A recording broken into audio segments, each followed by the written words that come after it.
ভালোবাসার আরেক নাম যে ভারতের বিখ্যাত র্যাপার আরসিআর, তা আরও একবার প্রমাণ দিয়ে দিল পাঞ্জাবের অমৃতসরের রোহিত কুমার, যার নিকনেম আরসিআর।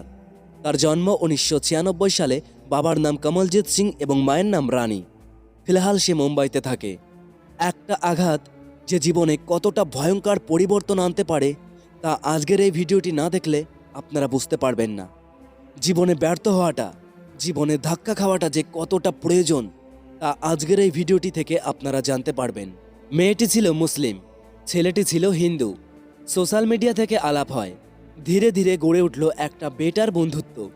কিন্তু কখন যে সেই বন্ধুত্বটা পাল্টে গিয়ে ভালোবাসাতে রূপান্তরিত হয় তা বুঝতে পারেনি দুজনেই। তো এমনই হঠাৎ করে একদিন মেয়ের বাড়ি থেকে তার বিয়ের জন্য সম্বন্ধ আসে। ছেলে নেভিতে চাকরি করে, মান্থলি বড় স্যালারি তার পকেটে আসে। কিন্তু মেয়ে কিছুতেই রাজি হয় না। তখন সে রোহিতের ব্যাপারে সব কিছু বলে, কিন্তু তার বাড়ি থেকে কিছুতেই মানছে না। এমনকি শুধু তাই না, মেয়েটি যাতে তার প্রিয় মানুষটাকে নিজের করে পায় তার জন্য রোজাও রাখে। কিন্তু এতেও কি শেষ রক্ষা হলো? না। তার মা তাকে পরিষ্কার বলে দেয়, ও ছোটোখাটো র্যাপার, ক টাকা বা ইনকাম করে, আজ আছে কাল নাও থাকতে পারে। আর এর পরেও যদি সে তার মায়ের কথা না শোনে তাহলে তার মা জেহের খেয়ে নেবে।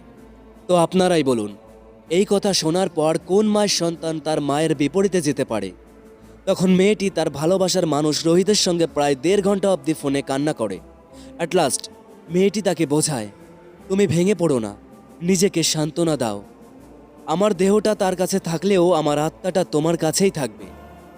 কিন্তু প্রেমটা কি এতই মামুলি জিনিস যে সহজে তার প্রিয় মানুষটাকে ভুলে যাওয়া যায়? না। আর ঠিক তেমনি পরিস্থিতি তাদের দুজনকেই আলাদা করে দেয়।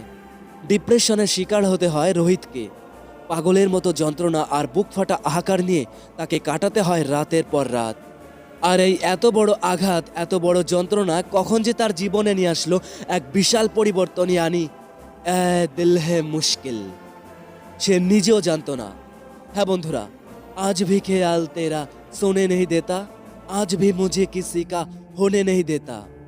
একটা আঘাত বদলে দিল তার লাইফকে। ওই একটা আঘাত বুঝিয়ে দিল পুরো ভারতকে। চারিদিকে শুধু ধুধুমার, চারিদিকে শুধু ভাইরাল একটাই বুক ফাটা আওয়াজ, এ রূহ ভি মেরি, এ জিস্ম ভি মেরা, উतना मेरा नहीं जितना हुआ तेरा। সবশেষে এটাই বলবো, জীবনে তাকে ভুলে যাও যে আঘাতটি দিল, কিন্তু সেটাকে কখনো ভুলো না যে আঘাতটি তুমি পেলে। বরং ওই আঘাতটি মাথায় রেখে সামনের দিকে এগিয়ে চলো। ওই আঘাতটি থেকে জীবনটাকে এমনভাবে পরিবর্তন করো যাতে কাউকে এই কোশ্চেনটা না করতে হয় যে ভেঙে পড়া নাম যদি জীবন হয় তাহলে বেঁচে থেকে লড়াই করার নাম কি হতে পারে। ব্যর্থতা মানেই যে হেরে যাওয়া তা কিন্তু নয়। ব্যর্থতা মানে তোমাকে নতুন করে নতুনভাবে আবারও সাফল্যের পথ খুঁজে পাওয়া। তেমনি সব ঝড়, সব খারাপ পরিস্থিতি তোমাকে থমকে দেওয়ার জন্য আসবে না। কিছু ঝড় তোমার জীবনে আসবে তোমার সামনে চলার পথটাকে আরও পরিষ্কার করে দেওয়ার জন্য।